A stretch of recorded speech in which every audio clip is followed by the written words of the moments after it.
येळकोट येळकोट जय मल्हार। व्हिडिओमध्ये जो तळ दिसते ते मस्तानी तलाव आहे। सासवड दिवे घाटातून हा आपल्याला तलाव पाहायला वरतून मिळतो। आज आपण चाललो आहोत जेजुरी गडावर। हायवेला मीही थोडी गाडी चालवण्याचा प्रयत्न केला। रस्ता आणि वातावरण खूप सुंदर झालं होतं। चला तर आता जात आहोत आपण जेजुरी गडावर खंडोबारायाचे दर्शन घेण्यासाठी। सुरुवातीलाच आपल्याला खाली गणपती बाप्पा आणि नंदी महाराजांचे दर्शन करता येते। हे आहे मार्तंड देवस्थान जेजुरी। मुख्य द्वाराजवळ आपण आलेलो आहोत। तर चला तर नंदी महाराजांचे दर्शन घेऊया।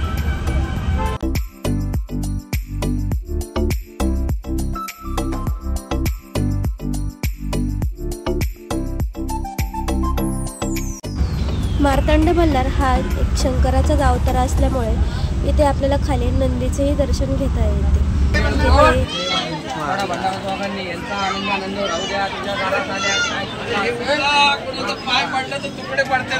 इथून सुरू होतात गडाच्या मुख्य पायऱ्या, जिथे जेव्हा नवीन नवरा नवरी लग्न करून दर्शनासाठी येतात त्यावेळेस नवरदेव नवरीला इथून 5 पायऱ्या उचलून घेतो। याच त्या 5 पायऱ्यांचा मान आहे।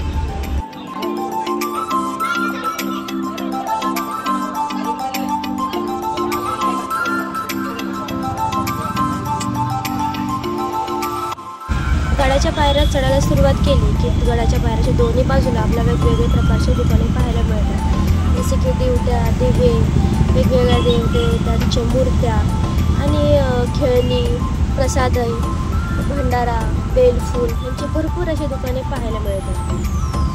तसेच गडाच्या पायथ्याशी वृद्ध किंवा ज्या व्यक्तींना गड चढताना काही प्रॉब्लेम होतात त्यांच्यासाठीही अशी सुविधा खुर्चीची दिली आहे की जी 2 माणसं त्यांना व्यवस्थित वरती घेऊन जातात। आणखी एक गोष्ट मला आवर्जून इथे सांगू वाटते की अवनीने गडाच्या पूर्ण पायऱ्या स्वतः चढली आणि स्वतः उतरली, ना कधी मध्ये म्हणली की मला उचलून घे वगैरे।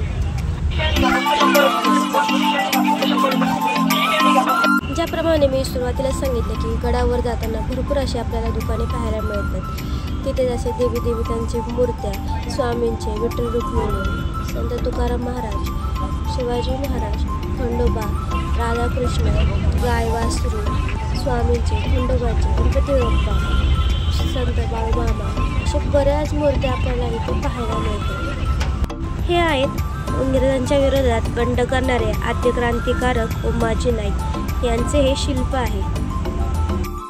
आमचे व्हिडिओ शूट करणाऱ्या आमच्या कॅमेरामॅनला विसरून कसं चालेल बरं, त्यांचाही एक सेपरेट व्हिडिओ काढलेला आहे।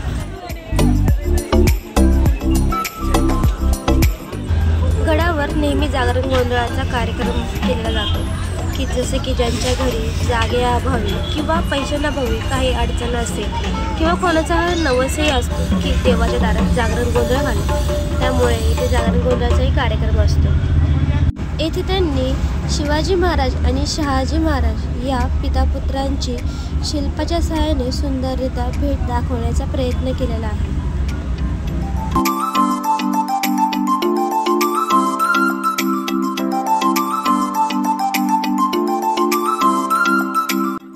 गडाचा पश्चिम दरवाजा म्हणजेच गडाची मागची बाजू। गडाच्या मुख्य दरवाजाच्या बाजूला गडाचे नूतनीकरणाचे काम चालू आहे, त्यामुळे भाविक भक्तांना गडाच्या मागच्या बाजूपासूनच दर्शनासाठी यावे लागत आहे। समोरील फेटे घातलेल्या बाबांना बघून मला खंडोबाचा बानुबाईच्या घरी गेलेला तो अवतारच आठवला।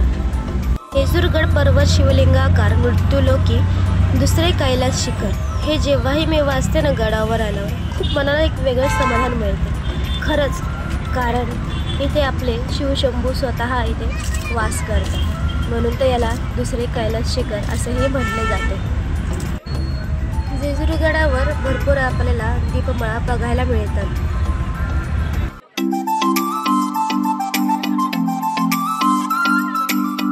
समोर येथे खंडोबारायांची तलवार म्हणजेच खंडा उचलून एका भाविक भक्ताचा शिल्प उभारलेले आहे। खंडोबारायांची तलवार ती खूप जड होती, म्हणजेच तिला खंडा असे म्हणते। ती उचलणे साहजिकच थोडे सोपे नव्हते।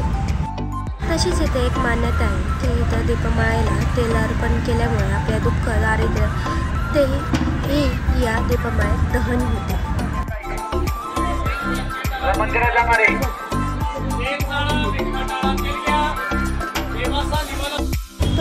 दर्शना घालताना मी तुम्हाला मंदिराचा अवतीभोवतीचा परिसरही दाखवते. चला तर मग.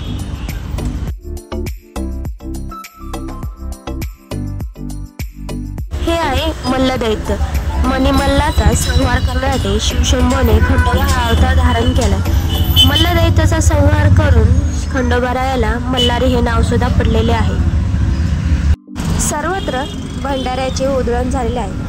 पूर्ण जेजुरीगड भंडाऱ्याने न्हावून निघाले. उगाच नाही जेजुरीला सोन्याची जेजुरी म्हणत.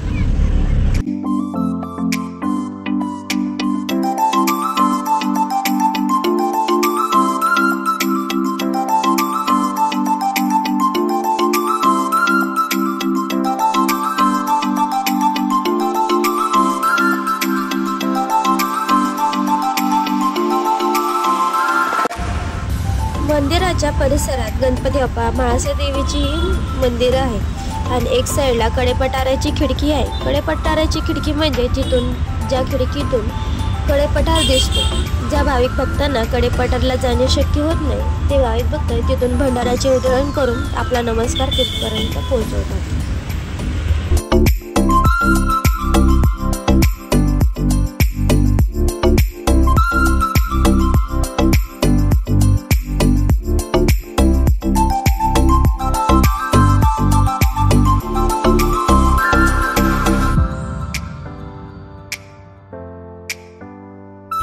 इथे आपण म्हाळसा देवीचे दर्शन घेऊया.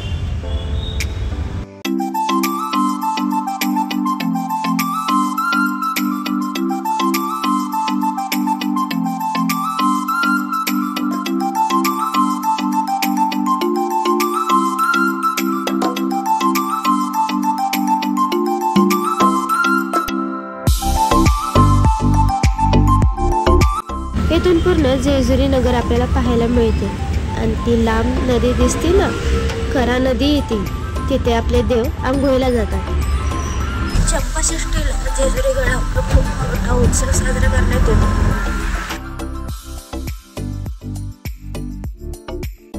मंदिराच्या परिसरातच आपल्याला तळे भंडार इथे भरता येतो. इथे भरपूर जण तळे भंडार भरण्यासाठी पुजाऱ्यांसोबत बसलेले आहेत.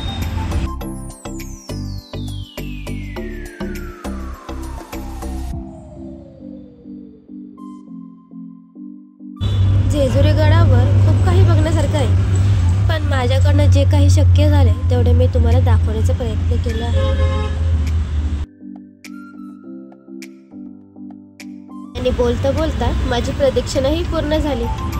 गडावरील दर्शन पूर्ण करून आता आपण बाणोबाईच्या मंदिराकडेच खाली जात होतो. खाली उतरेपर्यंत संध्याकाळ झाली होती आणि वरतून खूप सुंदर असं जेजुरी नगर दिसत होतं. ही आहेत बाणोबाईंची मेंढरं, जी खंडोबारायांनी धुण्यासाठी नेली होती व ती धुता धुताच मरण पावली आणि खंडोबारायांनीच त्यांना पुन्हा जिवंत केले.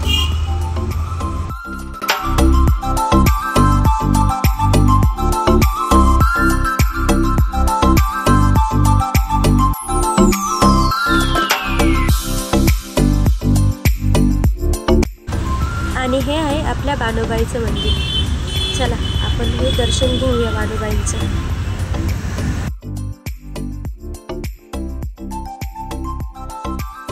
आणखी एक दाखवायचंच राहून गेलं. या आहेत अहिल्यादेवी होळकर. यांनी आपल्या जेजुरी गडाची तटबंदी बांधली होती. अशा रीतीने माझ्या परीने मी जेजुरी गडाची माहिती व जेजुरी गडाचा परिसर तुम्हाला दाखवण्याचा प्रयत्न केला आहे. माझ्याकडून काही चुकलं असेल तर मला माफ करावे ही नम्र विनंती. आणि व्हिडिओ आवडल्यास व्हिडिओला लाईक, शेअर आणि चॅनलला सबस्क्राईब करायला विसरू नका. भेटूया लवकरच पुढच्या व्हिडिओमध्ये. येळकोट येळकोट.